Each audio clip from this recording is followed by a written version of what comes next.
I'm here. No worries. I wanna preface this conversation with letting people know that we are friends. But Yes. people look at me and be like, she's a bit like, disorganized. I'm like, no, I'm just chilled. I'm just relaxed. And I'm very excited to be talking to one of my besties about the rest of you, your second novel. Congratulations.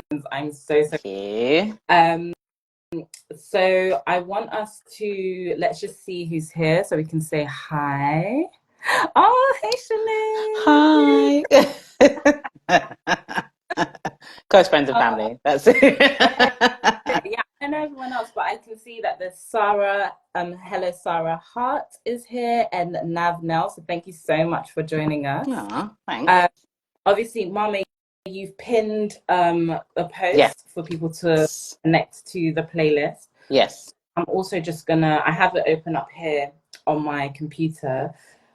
But anyway, how are you feeling? How is your day going? How's your week? Yeah, I'm all right. As you know, I had a little bit of a day's day yesterday. Had a slight incident at home. I'm fine. But I'm still getting back into the headspace. I'm excited to talk about the book, but everybody forgive me. This is the first time I'm talking about it, so if I ramble, well, I'm sorry. I didn't actually realize this was the first time. Can I do The like first proper time. heart? Like, can I do You a heart you reaction? No, you can try. I. It's No? been a minute since I've been like gone. Yeah, Same. literally left the land. But can I say I feel so honored that that we're doing this as your first kind of like conversation around. So my friend trying to slip. I'm like, can you just yeah, I feel so honored. So thank you so much Ah. for that. That means a lot. Can I just before we even get into it, like, how does it feel to have the rest of you here? Like, how does it feel to hold it in your hands? I know you've had it for like Have it. yeah, but how did it feel holding the book? It was very surreal. I think I got the UK proof first, which is this one. And I Beautiful. have the US one here as well, which is that one. I think I got the UK one first, and I went to one of my publishers' events, hi Verve, if you're here. And it was just really weird. It's weird seeing, even though I've had a book out, it's weird seeing it you're like, oh, I can hold it in my hands, and like, this is the thing that people are going to read, and you're like, oh, this is a book. I don't think that ever gets old. So it's surreal, actually. Yeah, I bet. Yeah. And as someone who has witnessed your journey in Mm. getting the book out, getting it where it is, it also I feel like I've been part of the journey. Like you've even Mm. signed it saying thanks for the Birch Times. It's when we used to go at this co-working place and you'd be right, at it, and the different like blocks you're coming against as well, as with any kind of And like you writing. as well. No, I'm You also writing your thing. talking about you. Oh, okay. Well, I'm just saying. We're talking about you. And I think that, it's a true testament Mm. in, like I said to you just now, in rereading the first page of the book, just how much work I can already, as a reader, Mm. feel has gone into perfecting your craft, in strengthening your craft. And so, just honestly, hats off to you. I'm so excited for this book. I'm so excited for people to read it and to share, their experiences of it, because even from my very, short-lived experience so far, look, I haven't finished it yet, but I started it, and wow, you really bring us in, and it feels incredibly like I feel gripped in a way that doesn't feel overpowering. It doesn't feel Mm. like, but the topics itself, they're not like it's not like about what did you have for lunch? Do you know what I mean? It's not No, about like unfortunately, I'm sorry. really heavy topics in this, but Yeah. the ways in which you write it and you bring us in, it feels immediate, but it also feels like a gentle rocking. And so it's really interesting to me that you've created a playlist to go with it. Yeah. So first thing I want to ask is, could you tell us a bit about the rest of you? see this as like your practice This elevator is pitch. my, yes, this is my practice. Oh, the test. What is this book about? Who knows? No, no. Okay. Yes. All right. So the rest of you is about a woman called Whitney. She, on kind of the eve of her 30th birthday, she has a kind of triggering encounter with an ex-boyfriend, and it triggers a memory, a traumatic kind of memory, almost a body memory. Really, she doesn't remember what the thing is, but she remember her body is kind of remembering it, and it kind of follows her in present day London as she kind of her interactions with her friends, with family, as she tries to kind of uncover this memory of what it means and why it's changing her internally.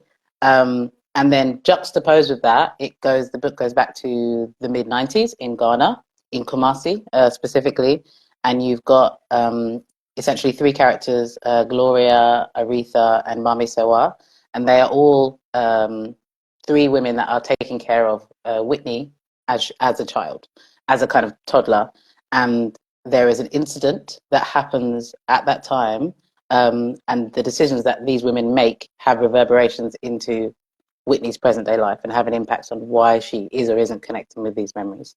And so we're kind of following that journey, and it flicks back and forth between those two timelines, and see how they intersect, and that kind of connection between, yeah, kind of her experience in the African diaspora, but actually what the women before her did in a kind of protection kind of way, or how they felt they were protecting her. That's Yeah, generally no, it's beautiful because I think also because I haven't finished reading it, like I said, I feel like I can already, like, you know, from the first chapter, what, you know, what I shared with you, I think that very embodied memory, not that embodied memory comes through so strongly, like because of the way you've also chosen to write the story, right? By using the second person narrative, we are immediately placed in the situation, and that trigger, and you know, there's a book called The Body Keeps the Score, which I don't know if you and I have spoken about that personally or anything like that. Maybe, yeah, I've definitely spoken to people about that. Yeah. With people about the book, though. Okay. Yeah. Right. And so we know that the body is like holds a huge mass like of memory, not just muscle memory, but you know, those psychological wounds, all of that deeply permeates. And so I really felt that trigger when I read it. And again, in a way, that is a real testament to how you have written the book. There is no kind of psychological barrier between and Whitney in that first encounter. We're merged, you know. Yes, and some people hate the second person as well, like that the second person voice. That, for people that don't know, like where you're writing you instead of I, it's kind of, it's like Marmite. I find people either love it or they hate it. Yeah. It's not. There's no. It's no in between. So, and I was like, I'm fine with that. Some people are gonna hate it, and so it's not for them. Yeah. That's okay. And there are novels that I've stopped reading because of that second person pronoun.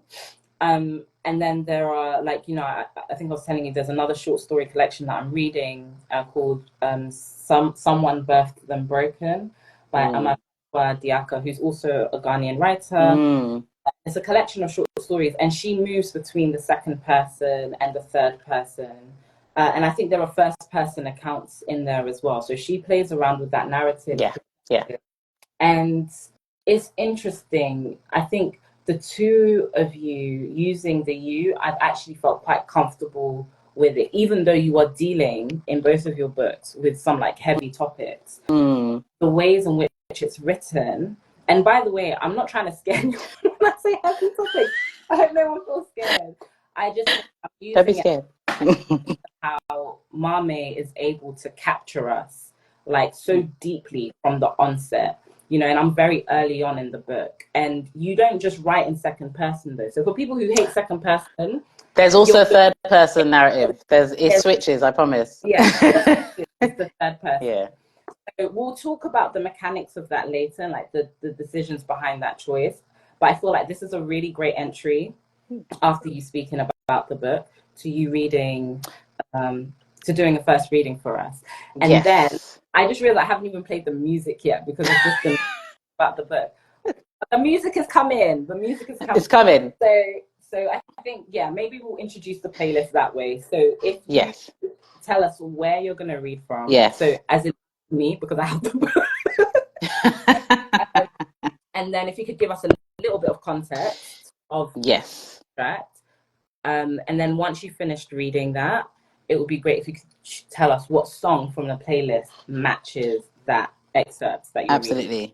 Yeah, so the bit I'm going to read from is it's like the second chapter.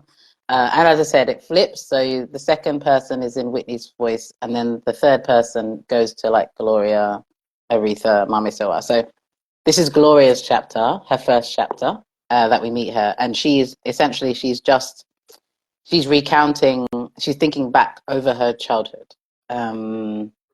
In this scene, I don't want to give too many spoilers, so but I just thought this bit would be good to read because it includes some reference to the music. Yeah. So I'll read a very little bit. Okay. Yeah. All right.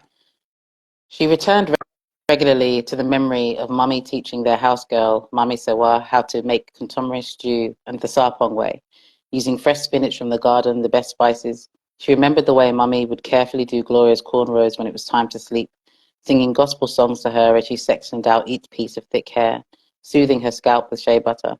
And sometimes Mummy would slip from loving the Lord to crooning softly to Aretha Franklin's I Never Loved a Man, the melody splashing into Gloria's sleepy mind, so that often as a child she dreamed the songs as if they were her real life. Mummy's love for soul music, the old and the new, the pitch-perfect voices that began in the church and ended up shaping rhythm and blues, was well documented. Once, Gloria had witnessed her parents slow dancing to the Supremes, late at night after returning home from a celebration of someone's life, thinking their children were asleep, that they finally had a moment to themselves.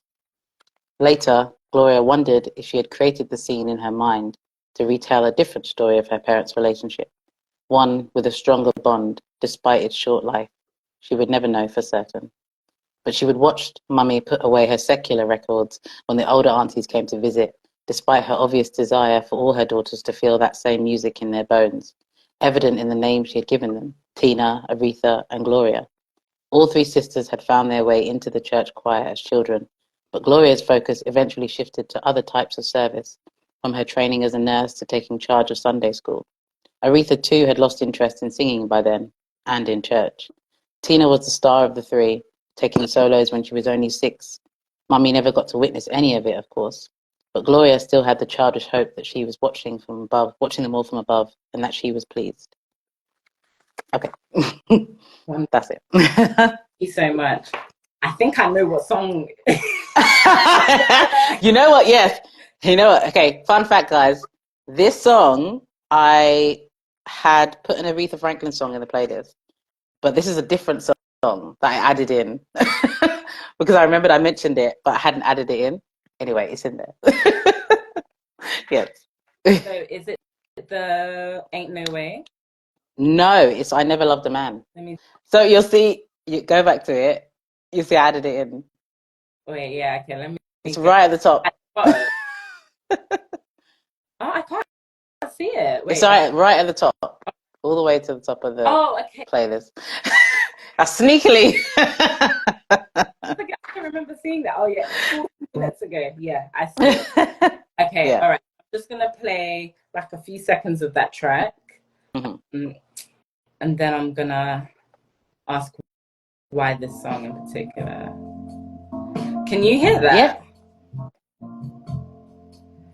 Okay, so anyone joining, we're listening to I Never Loved a Man by Aretha Franklin. I don't know why I let you do these things to me. My friends keep telling me that you ain't no good. Oh, they don't know that I believe you in my good. Okay. So, why did you choose this track? So, I love Aretha Franklin. Obviously, I'm not alone. And to be honest, I chose that track. I mentioned that track specifically in the writing because I was listening to it, to Aretha Franklin when I was writing this chapter.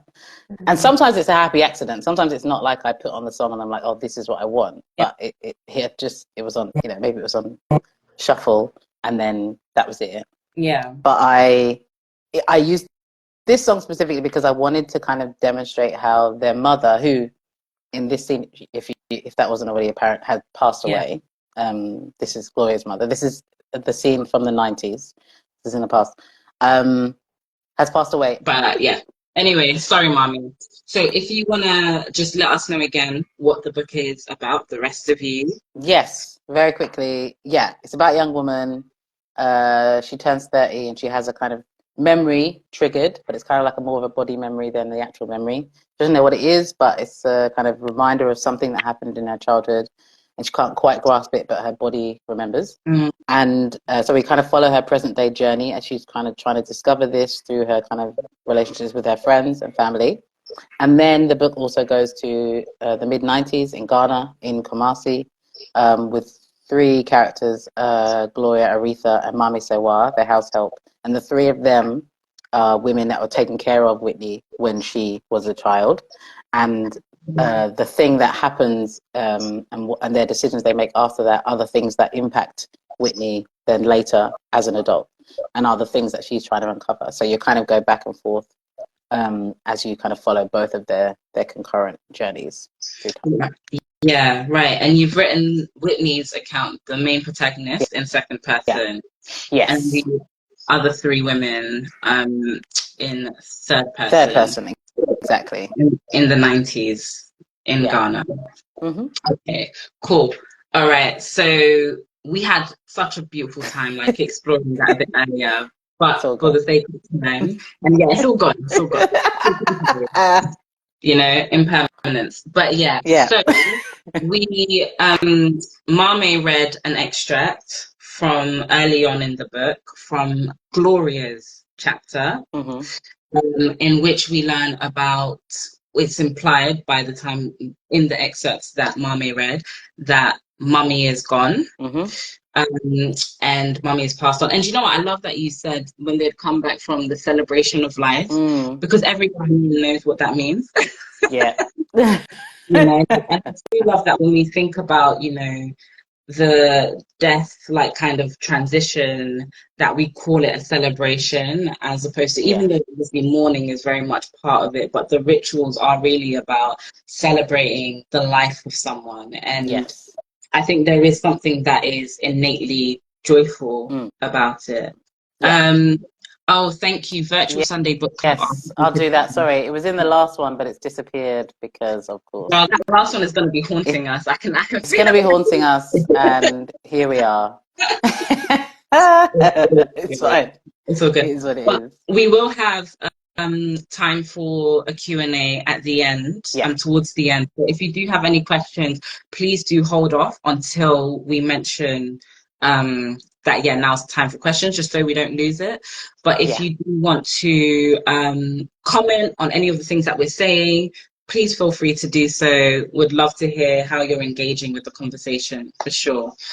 So, Mame, have you pinned the playlist? Is that what's pinned in the... I pinned the pre-order. So if I pin the playlist, I have to go off the screen.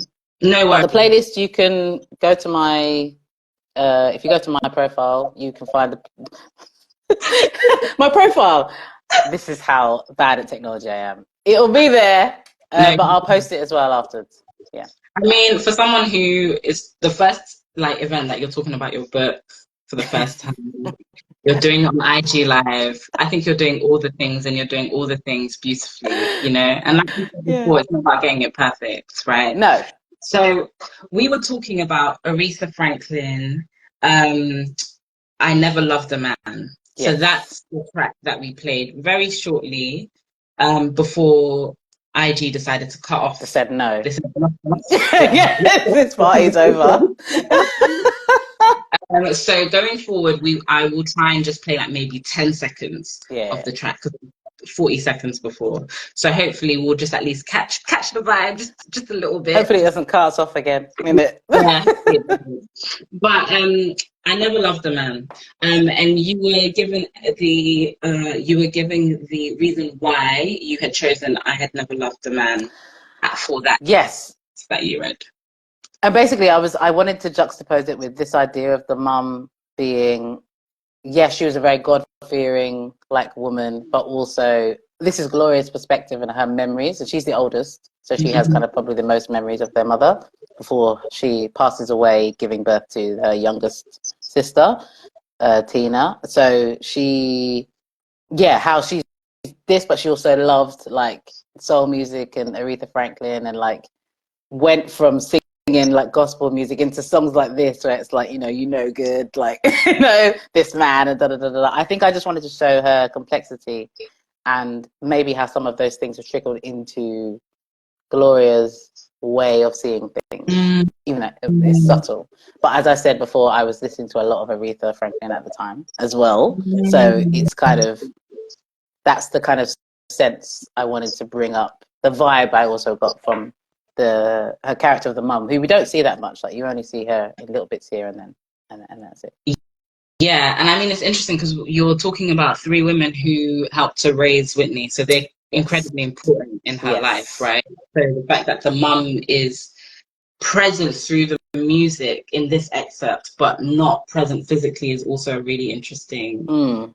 Yeah, a really interesting to look at too. But I wanted to ask you then, like, how does music then play? Because you said you listen to a lot of Aretha Franklin whilst writing. How did Aretha Franklin come to you in writing this book?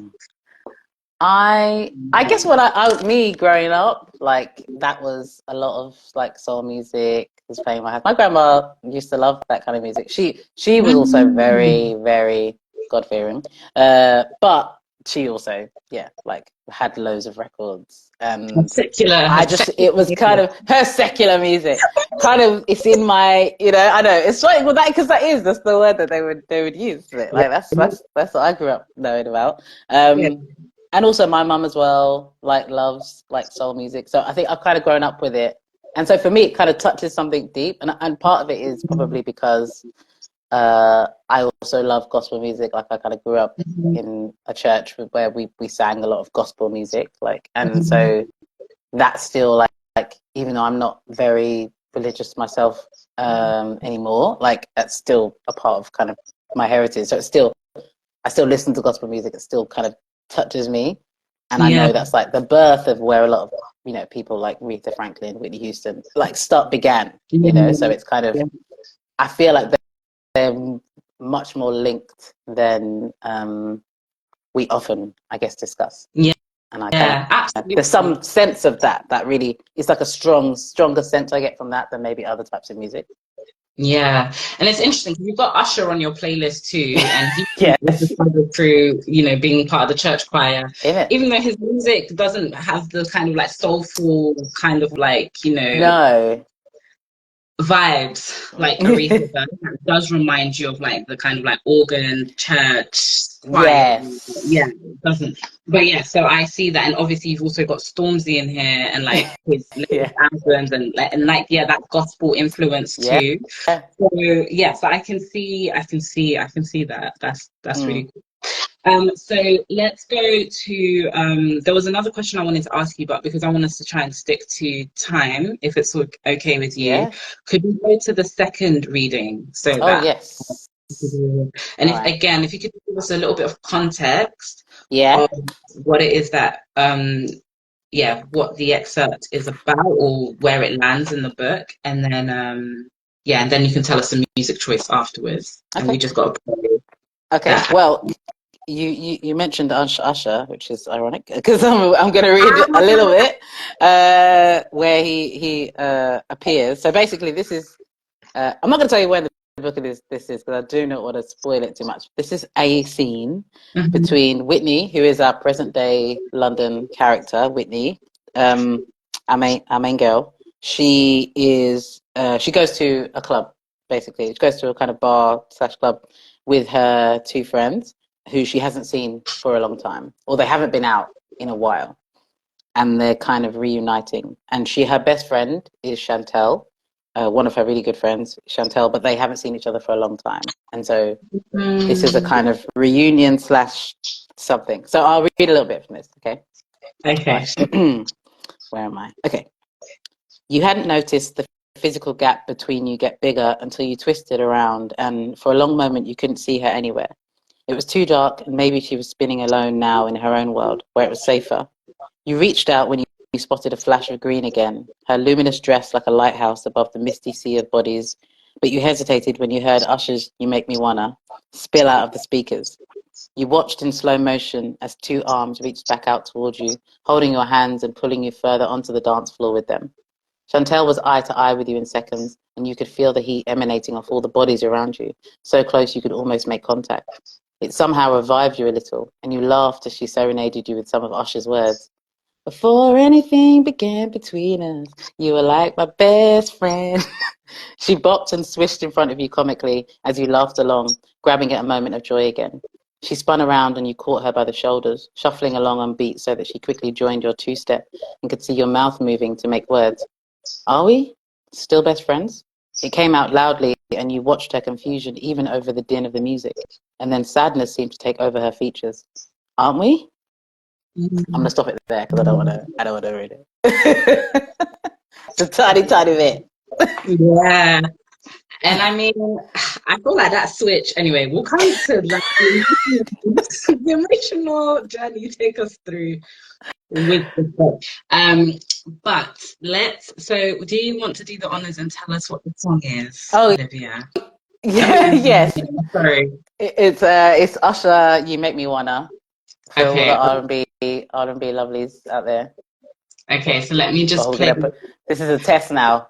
I know. We're both holding our breath. Guys, we might be here. Let's try. Let's try it. I feel like the first few seconds of this is very distinctive. Yes. See.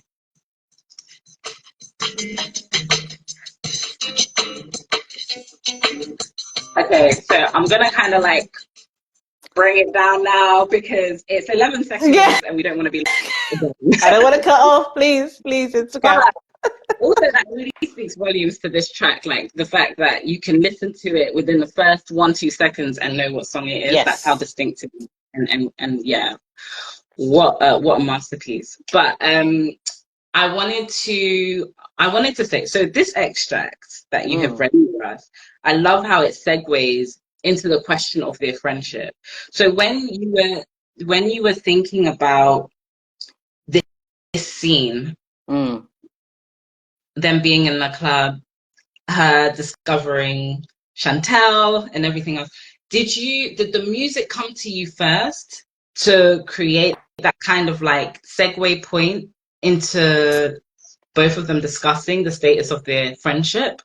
Or was it that you were like, oh, I really like this scene, and then, oh, what song could go with this? Like, how do you remember? You might not remember. I think the music came first.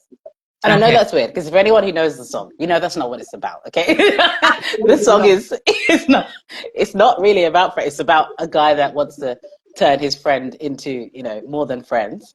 And she's given him advice about his current girlfriend, and now he's like, oh, well, actually, maybe it's you.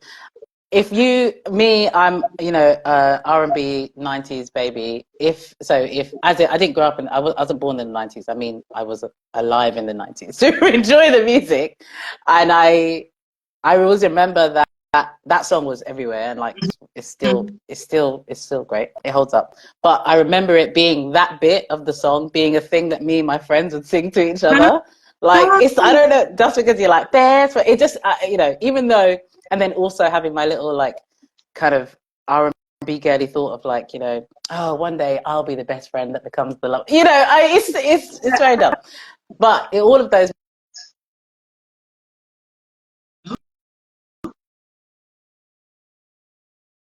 It's okay. I'm back.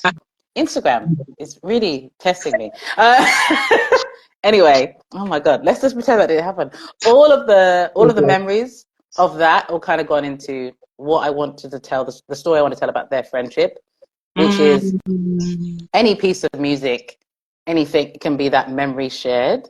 And Yeah. I think it kind of, Chantel singing that to her was almost like a callback to what their friendship, the things that hold their friendship together, these memories of this song, or maybe a time when they danced to it at this time or that time. And I kind of wanted to pull it out from that point, Yeah. and use it in that way, rather than take the literal meaning of, you know, what the actual story of the song is. So the song came first, and I thought, oh, it just kind of clicked together that I knew I wanted this scene with them. Yeah. And I wanted that to be a moment that switched things, rather Yeah. than, you know, because they're dancing and it's supposed to be a fun moment, and actually it became really serious Yeah. really quickly. And I think it's interesting because obviously you've used it as a device, right, to Mm. create that effect. But also, there's something about memory that seems to be coming through strongly in how you've also approached, you know, writing this book. Mm. You spoke first about like the body memory, you know, we touched a little bit on that, and like the cellular memories that we hold Mm. within our bodies, which triggers Whitney on this journey and this like uncovering, unfolding, unraveling, and you know, hopefully coming back together. Like I said, I haven't finished it yet. To then, yeah, then the music memory, and we all have that. We all have music that we can listen to, whether it Mm. has lyrics or not. That it just takes us to a place in time. Yeah. Um, can anyone else relate? Does anyone else have any memories about the time You Make Me Wanna came out? Like, where were you at? I want to actually see it in the chat if you're happy to share. And keeping it PG, obviously, because I don't know what people relate to that song.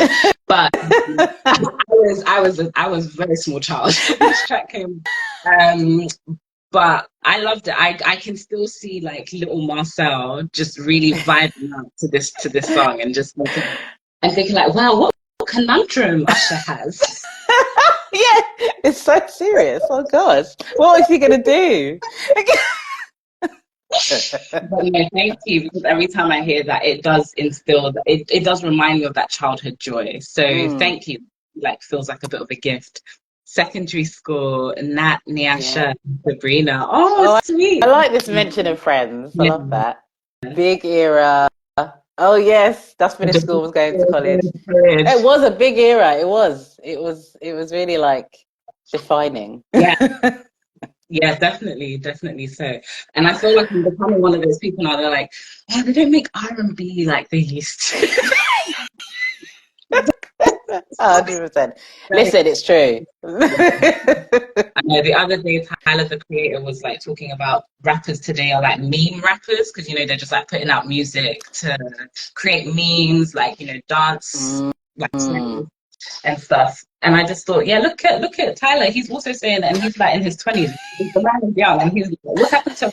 But What's anyway, this is not that discussion, and I'm so sorry. But yeah, thank you so much for sharing your experiences of or memories of You Make Me Wanna. So, Mame, I wanted to ask, what was because I think actually that extract you read is a microcosm of the journey you take us through Yeah. with this, and also with the playlist. You know, like the moment of feeling really high and like elated and invincible to suddenly being brought down to like this crushing truth. Yeah. And I think in reality, like maybe people wouldn't ask that question, are we friends? Aren't we still friends? You know what I mean? Maybe they would still pretend and Yeah. like keep it a bit awkward and, you know, so it's interesting that you used music as a device here. And Mm. was that your intention with when you were writing this book? Were you thinking about music being a device, like to transcend or like move us along to other scenes? Definitely.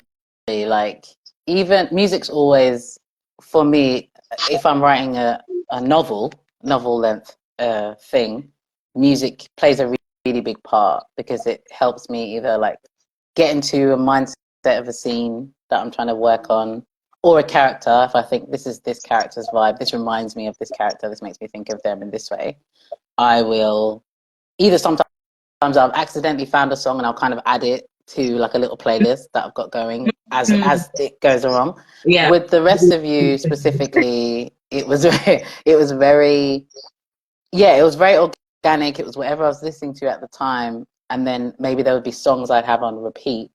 That kind of like, oh, I need to that gets me in my feelings almost, so that I can put them on the page in a certain way. So there's one song on the playlist that probably got the most amount of play when I was writing the book. And I thought I'll have to include this, which is Lost One by Jasmine Sullivan. But it's a live version. I mean, both of them, but it's a beautiful song. It's in the first 20. Yeah, it's really near the top. Yeah, it's a star. She's anyway. Her voice is just next level. Another person that started in the chat. All of it it's very soulful, but that song for me captures the essence of Whitney. Because I wanted to create a character, because I was thinking about, not even create, she came to me as a character that was there's a disconnect. She's written in the second person because there's a disconnect between herself and who she is. And that is why sometimes second person is uncomfortable to read. It's supposed to be uncomfortable. Yeah. And also, but that song is about like making a big mistake, or you feeling like you've made a big mistake and you've lost something like profound. You've lost, and in the song she's talking about maybe losing Jasmine Sullivan's talking about losing a love, maybe, and you've just really messed up, and you kind of have to live with it. And I wanted Whitney to feel like there is a section of her that she's lost / may never have had, and so that's how she feels. She feels like she's walking around the world. She's in the world, but there's a part of her that is lost. Yeah. And that for me was the section that kept coming back. That was a song that I played a lot because it helped. I immediately got into it whenever I played that song, got into her character. Yeah, I can see that. I can hear it. I'll play Jasmine Sullivan very briefly. 5 seconds. 5 seconds. Let's try it. Let's see the Lost One track. I feel like there's a bit of a long intro. Let's see. It does have like a little, yeah.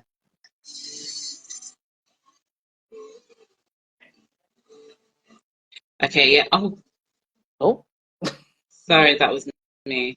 I'm gonna pause it now. I'm so sorry, everyone. We were really hoping we could play like 30 seconds. Instagram is like, no. Yeah, and understandably, you also want to protect the artist and the art. Yes, so also. I did make that too. But yeah, Lost One, it is deeply emotive. And again, like I said in the beginning, you open us up with this second person narrative. The you, like you said, immediately puts us in a very uncomfortable situation. We're feeling all the things that Whitney is feeling. It's a very embodied experience as a reader. And also it's very like sensual, like all of my senses are heightened through that choice, that narrative choice, which is incredibly powerful. And I think I'm also curious for you as the writer, writing the words, choosing the words to depict the themes and the events and everything else that is happening.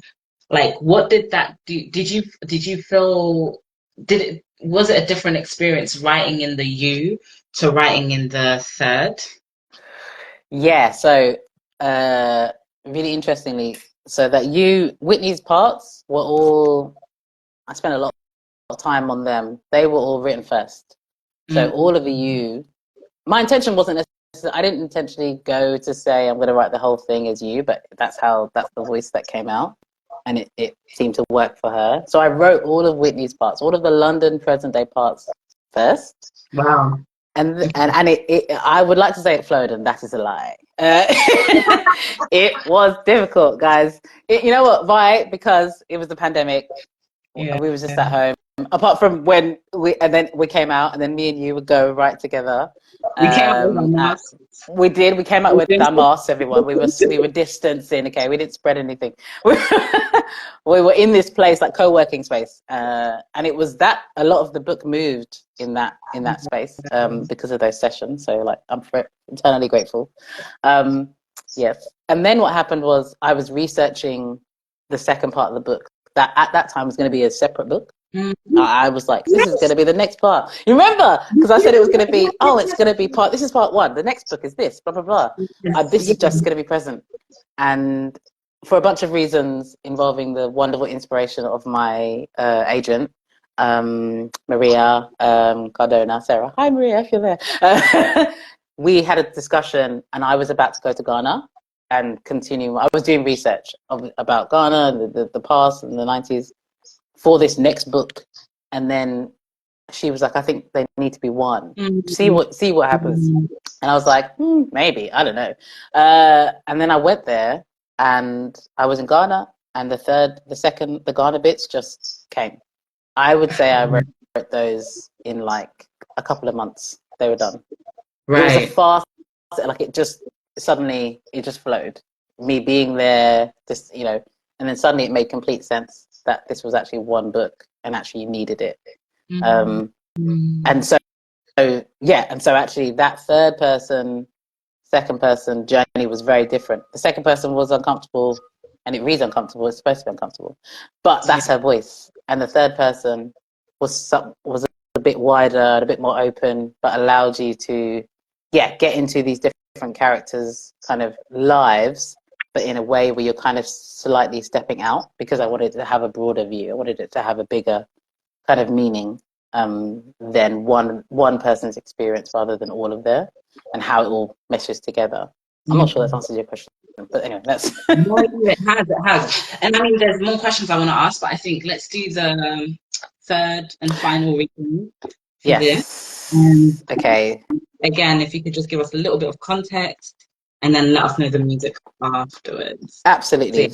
So this is another bit. This is Gloria's section of the book. So again, we're back to the mid-90s. This is a scene where Gloria is deciding. She's deciding whether or not to go to London, to leave Ghana, to leave Kumasi specifically, and go to London. And she is trying to get some courage to make that announcement or to make that decision. So we'll read what she needed. Read it, okay. But that required courage, and she was unsure she had much of it left. So she pulled out her cassette tape player. It had belonged to Tina, and Tina is her younger sister. Tina is actually Whitney's mother, but she has passed away in giving birth to Whitney. So there's a bit of a theme there. It had belonged to Tina, a present for her 18th birthday. There was only ever one tape in there, and Gloria smiled when she clicked the eject button and pulled out the white plastic rectangle to see the black writing and bold capitals that spelt Whitney. Gloria pushed it back in, closed the tape player, and put the headphones over her head. The cushion of the headphones didn't fully cover her ears, but they were enough for what she needed to do. She made sure Tina's bedroom door was closed behind her. She didn't do this often, didn't really enter this room unless she had to. Only when required, when she wanted to sit with the memory of Tina, and who knows, this might be one of the last times. Gloria recalled taking Bobo into Tina's room just after she turned 1, just to sit and be there. Then she returned to the room a few weeks later to find Bobby in there too, sitting on the floor, thumbing through Tina's records, Bobo climbing on his back, using him like a tree and laughing. He was deep in concentration and wonder, as if he were only just discovering Tina, just learning about her after she was gone. Gloria supposed that was true, and she left him alone with Bobo to do that, to commune with his young family. Gloria felt a flash of pain in her stomach at the memory. She had not come in here to feel sad. She wanted happiness, joy. She wanted to feel like she was dancing with somebody. It was the perfect song, Tina's favorite. Gloria switched it on and swayed to the music, listening to the soft opening of the percussion, moving her hips slightly in time with the beat, in preparation for the explosion that followed, the way the song burst into celebration. Gloria pictured curtains opening, Whitney Houston making her way to the stage, dancing onto it, flicking her long legs in the air and shimmying her shoulders, making room for her voice to expel that captivating quality that it always had, no matter the backing track. Now Gloria was bouncing in time to the beat, jumping around the room, letting her neck get loose and punching the air as she mouthed along to the words, channeling everything that was Tina and her and Aretha as children, the way they used to swing and sway to their mother's records when Daddy was away. She wanted to be a child again then, to be free of everything that had happened since they'd grown up, to be free of everything that was about to come. Okay, I'll stop there.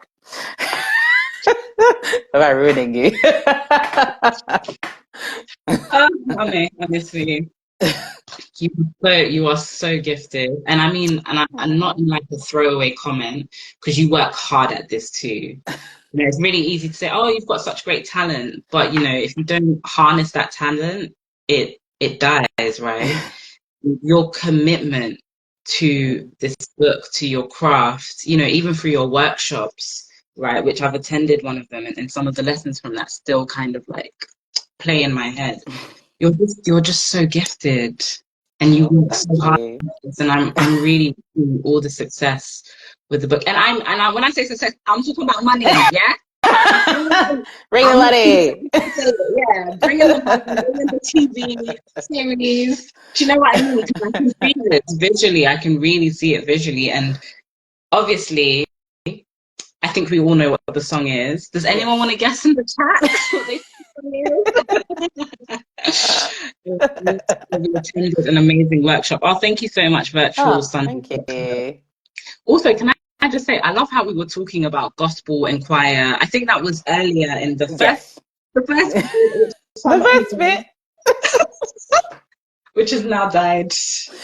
Um, but I love how we were talking about church, choir, gospel music, and all of that, like feeding in, and how Virtual Sunday Book Club is really making me think, like, yeah, just Sunday school. I don't know why. Sunday It's school. They Sunday. know. I love it. So thank you so much for sharing that comment. I will play again, similar to Usher. I feel like this is one of those tracks you just hear All the you need is that first two, opening. Yeah. Yeah. you know, and it just lifts your mood. So let me just put it on.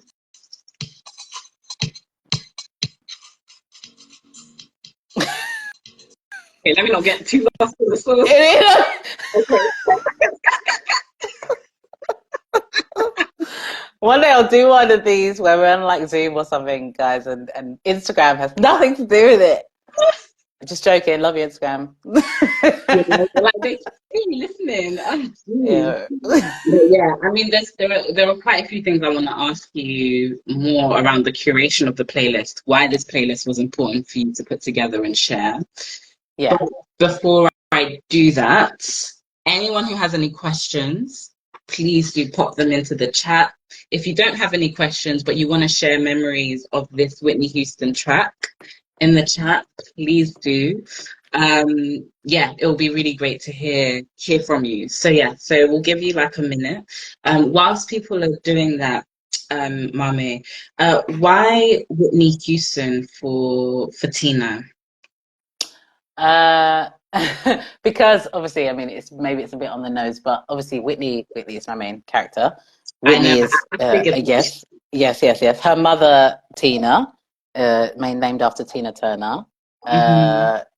Her mother Tina, who she was 18 when she had her, and so she unfortunately passes away during childbirth. But she wanted to name her Whitney. That for her, that was like she loved Whitney Houston, you know. And I wanted, and so for Gloria specifically, without ruining too much, for the reasons why she wants to leave her home that she loves very much, are to do with Whitney and her wanting to uh, do, do what she promised Tina she would do, which was take care of her. And Mhm. so it's almost her desire to be closer to her sister, who isn't there anymore, Yeah. through that song. And again, it just goes back to what I said earlier, which is music for me growing up was like a life. It was just all a completely. There's just soundtracks and soundtracks to pretty much most memories that I have. It's a very important part of my upbringing, and so it's such a visceral kind of connection I have with memory that I think that was part of the reason why I thought this would be a great song to use, and you kind of got a bit of joy during what is quite a somber time Yeah. in that part of the Yeah, and I mean the book. tracks on the playlist have some combo moments for sure. Yes.